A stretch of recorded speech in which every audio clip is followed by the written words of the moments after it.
ಗಾಯತ್ರಿ ಕಿಚನ್ಗೆ ನಿಮಗೆಲ್ಲ ಸ್ವಾಗತ. ಸ್ನೇಹಿತರೆ, ಇವತ್ತು ದಿಢೀರ್ ಅಂತ ಒಂದು ರೆಸಿಪಿ ಮಾಡೋದನ್ನು ತೋರಿಸ್ತೀನಿ. ಇದು ಯಾರು ಬೇಕಾದರೂ ತಿನ್ಬೋದು. ಶುಗರ್ ಇರ್ಬೋದು, ಕೊಲೆಸ್ಟ್ರಾಲ್ ಇರುವವರು ಯಾರು ಬೇಕಾದ್ರೂ ತಿನ್ಬೋದು. ಆದರೆ ತುಂಬ ಅಸಿಡಿಟಿ ಇರುವವರಾದರೆ ಹಸಿಮೆಣಸಿನ ಬದಲು ಒಣಮೆಣಸಿನಕಾಯಿನ ಬಳಸ್ಕೊಳ್ಳಿ.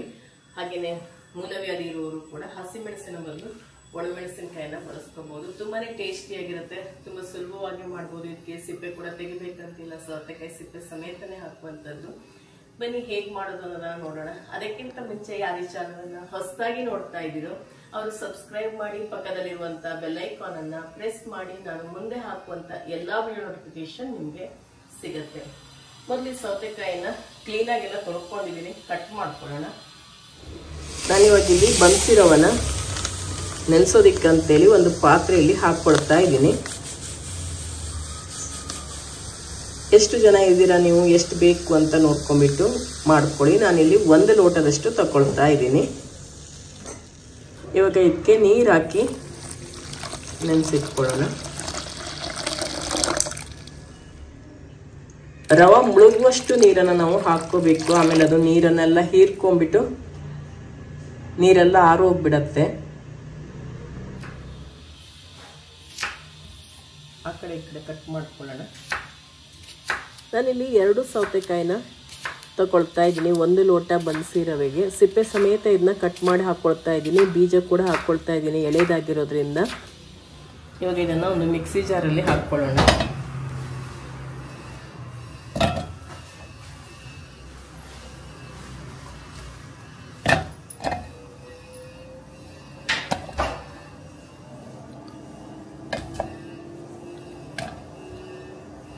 ಸ್ವಲ್ಪ ಕೊತ್ತಂಬರಿ ಸೊಪ್ಪು, ಹಾಗೆ ಹಸಿಮೆಣಸಿನಕಾಯಿ 3 ತಗೊಂಡಿದ್ದೀನಿ. ಇಲ್ಲಿ ಹಸಿ ಶುಂಠಿ,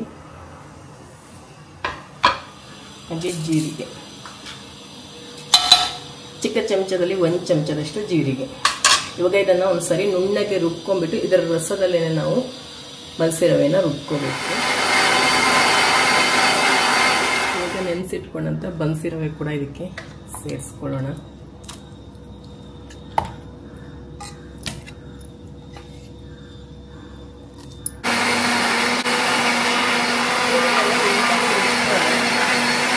ಒಂದು ಪಾತ್ರೆಗೆ ಹಾಕೊಳ್ಳೋಣ. ಮತ್ತೆ ಇದಕ್ಕೆ ನೀರೇನು ಹಾಕೊಳ್ಳೋದು ಬೇಡ, ಸೌತೆಕಾಯಿ ರಸನೇ ಸಾಕು. ಬೇಕಂದ್ರೆ ನೀರು ಹಾಕ್ಕೊಳ್ಳಿ. ಇವಾಗ ರುಚಿಗೆ ತಕ್ಕಷ್ಟು ಉಪ್ಪು ಹಾಕಿ ಚೆನ್ನಾಗಿ ಎಲ್ಲವನ್ನ ಮಿಕ್ಸ್ ಮಾಡ್ಕೊಳ್ಳೋಣ. ಈಗ ಗ್ಯಾಸ್ ಸ್ಟವ್ ಮೇಲೆ ಒಂದು ಕಬ್ಬಿಣದ ಹೆಂಚಿಟ್ಕೊಂಡು ಸ್ಟವ್ ಉರಿ ಹಚ್ಚಿಸ್ಕೊಂಡಿದ್ದೀನಿ. ಹೆಂಚು ಕಾಯಿಲಿ. ಇವಾಗ ನೋಡಿ, ಹೆಂಚಿಗೆ ಎಣ್ಣೆ ಹಚ್ಚೋದಕ್ಕೆ ಅಂತೇಳಿ ಈರುಳ್ಳಿನ ಈ ರೀತಿ ಕಟ್ ಮಾಡಿದ್ವಿ. ಎಣ್ಣೆ ಹಚ್ಕೊಳ್ಳೋಣ.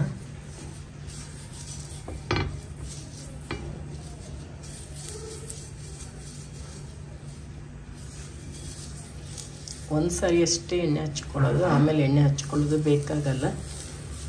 ಹಾಗೆಯೇ ನಾವು ತೆಳುವಾದ ದೋಸೆನ ಮಾಡ್ಕೋಬೋದು.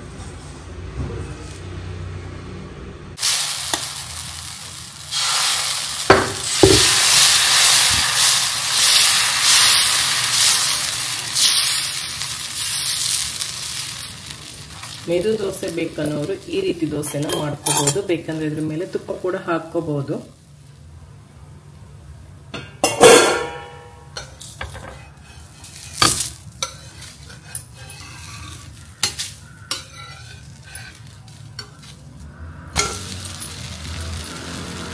ಒಂದ್ ಕಡೆ ಬೆಂದ ಮೇಲೆ ಇನ್ನೊಂದು ಕಡೆ ತಿರುವಿ ಹಾಕೊಳ್ಳೋಣ. ನಾನು ಈ ಮೆದು ದೋಸೆಗೂ ಕೂಡ ತುಪ್ಪ ಎಣ್ಣೆ ಏನು ಹಾಕ್ಕೊಳ್ಳೋದಿಲ್ಲ. ಗರಿ ಗರಿ ದೋಸೆ ಬೇಕಂದರೆ ತೆಳುವಾಗಿ ಈ ರೀತಿ ಎರ್ಕೋಬೋದು, ಇಲ್ಲ ಕಾರ್ಡಲ್ಲಿ ಎರ್ಕೋಬೋದು. ಇದೊಂದು ರೀತಿ ತೋರಿಸ್ತೀನಿ, ತೆಳುವಾಗಿ ಎರ್ಕೊಂಡು ಯಾವ ರೀತಿ ಮಾಡ್ಕೊಳ್ಳೋದು ಅಂತೇಳಿ. ಆಮೇಲೆ ಇನ್ನೊಂದು ರೀತಿ ಕೂಡ ತೋರಿಸ್ತೀನಿ.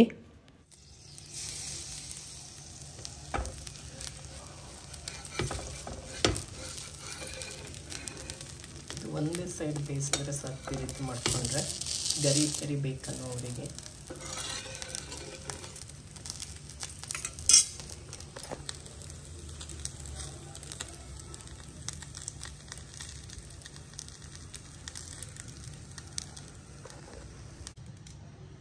ನಾನು ಇಲ್ಲಿ ಹೆಂಚಿಗೆ ಎಣ್ಣೆ ಹಚ್ಕೊಳ್ಳೋದೇ ಇರೋದ್ರಿಂದ ಸುತ್ತಲೂ ಎಲ್ಲಾದರೂ ದೋಸೆ ಸ್ವಲ್ಪ ಹಿಡ್ಕೊಂಡಿದ್ರೆ ಈ ರೀತಿ ಅದನ್ನೆಲ್ಲ ತೆಕ್ಕೊಂಡು ನಂತರ ಒಂದು ಬಟ್ಟೆಯಲ್ಲಿ ಹೆಂಚನ್ನು ಕ್ಲೀನಾಗಿ ಒರೆಸ್ಕೋಬೇಕು. ಕ್ಲೀನಾಗಿರುವಂಥ ಬಟ್ಟೆಯಲ್ಲಿ ಒರೆಸ್ಕೊಂಡಾದ ನಂತರ ಮತ್ತೆ ತೆಳುವಾಗಿ ದೋಸೆನ ಹಾಕ್ಕೋಬೋದು. ನಾನಿಲ್ಲೀಗ ಕಾರ್ಡಲ್ಲಿ ದೋಸೆನ ಎರ್ಕೊಳ್ತಾ ಇದ್ದೀನಿ. ಸ್ವಲ್ಪನೇ ಹಿಟ್ಟನ್ನು ಮೇಲ್ಭಾಗದಲ್ಲಿ ಈ ರೀತಿ ಹಾಕ್ಕೋಬೇಕು. ಆನಂತರ ಕಾರ್ಡ್ ತೊಗೊಂಬಿಟ್ಟು ಈ ರೀತಿ ದೋಸೆನ ಎರ್ಕೊಳ್ತಾ ಹೋಗಬೇಕು. ಎಷ್ಟು ಬೇಕಷ್ಟು ತೆಳುವಾಗಿ ಎರ್ಕೋಬೋದು. ನಾವು ದೋಸೆನ ಹಿಡ್ಕೊಂಡ್ರೆ ಈ ಕಡೆಯಿಂದ ಆ ಕಡೆ ಕಾಣಿಸುತ್ತೆ, ಅಷ್ಟು ತೆಳುವಾಗಿರುತ್ತೆ. 3-4 ದೋಸೆನ ಆರಾಮಾಗಿ ತಿನ್ಬೋದು. 4-5 ದೋಸೆನೂ ತಿನ್ಬೋದು. ಯಾಕೆಂದರೆ ಹಿಟ್ಟು ಜಾಸ್ತಿ ಹಾಕೊಳ್ಳಲ್ಲ, ಸ್ವಲ್ಪನೇ ಹಾಕಿರ್ತೀವಿ. ಅರ್ಧ ಸೌಟಷ್ಟು ಹಿಟ್ಟನ್ನು ಹಾಕಿರ್ತೀವಿ. ಇಷ್ಟು ತೆಳುವಾಗಿ ಎರಿಬೇಕಂದ್ರೆ ನಾವು ಎಣ್ಣೆ ಹಚ್ಕೊಬಾರ್ದು. ಎಣ್ಣೆ ಹಚ್ಕೊಂಡ್ರೆ ಅಷ್ಟು ತೆಳುವಾಗಿ ಎರಿಯೋಕ್ಕಾಗಲ್ಲ. ಬಾಳೆ ಎಲೆಯಲ್ಲಿ ಅಥವಾ ನಾವು ಕಾರ್ಡಲ್ಲಿ ಎರಿಬೇಕು ಅಥವಾ ಯಾವುದಾದ್ರೂ ಪ್ಲಾಸ್ಟಿಕ್ ಶೀಟಲ್ಲಿ ಎರಿಬೇಕು. ನಾನು ಹೆಚ್ಚಾಗಿ ಯಾವತ್ತೂ ATM ಕಾರ್ಡಲ್ಲೇ ಎರಿಯೋದು. ನಾನೊಂದು 18 ವರ್ಷದಿಂದ ತೆಳ್ಳೆವನ್ನ ಅದೇ ರೀತಿ ಎರಿತಾ ಇದ್ದೀನಿ. ಯಾರಿಗಾದ್ರೂ ತೋರಿಸಿದ್ರೆ ಅದು ಹೆಲ್ತಿಗೆ ಒಳ್ಳೇದಲ್ಲ ಅದು ಇದು ಅಂತ ಹೇಳ್ತೀರಾ. ಹಾಗೇನಾದ್ರು ಇದ್ದವರು ಬಾಳೆ ಎಲೆಯಲ್ಲಿ ಎರ್ಕೋಬಹುದು ನೀವು. ನಾನು ಈ ರೀತಿ ಬೇಡದಿರುವಂಥ ATM ಕಾರ್ಡ್ ಇರುತ್ತಲ್ಲ ಅದರಲ್ಲಿ ಎರಿಯೋದು.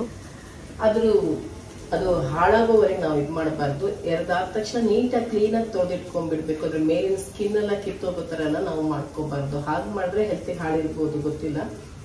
ನಾನಂತೂ 18 ವರ್ಷದಿಂದ ಮಾಡ್ತಾ ಇದ್ದೀನಿ, ಏನೂ ಪ್ರಾಬ್ಲಮ್ ಇಲ್ಲ, ಆಗಿಲ್ಲ. ಇವಾಗ ಚೆನ್ನಾಗಿ ಬೆಂದಿದೆ. ಇದಕ್ಕೆ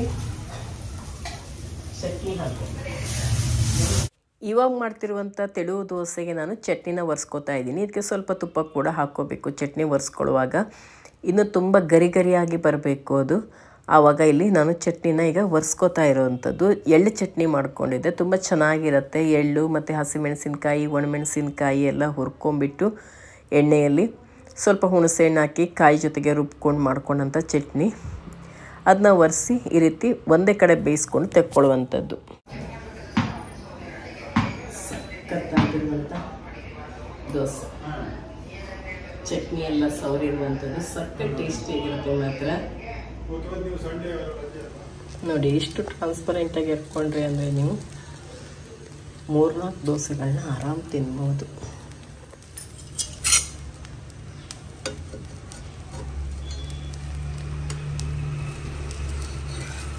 ದೋಸೆ ತೆಗೆಯೋದು ಕೂಡ ತುಂಬ ಸುಲಭ. ಆರಾಮಾಗಿ ಎದ್ದು ಬಂದ್ಬಿಡುತ್ತೆ ದೋಸೆ ರೆಡಿ ಆಗ್ತಿದ್ದಂಗೆ.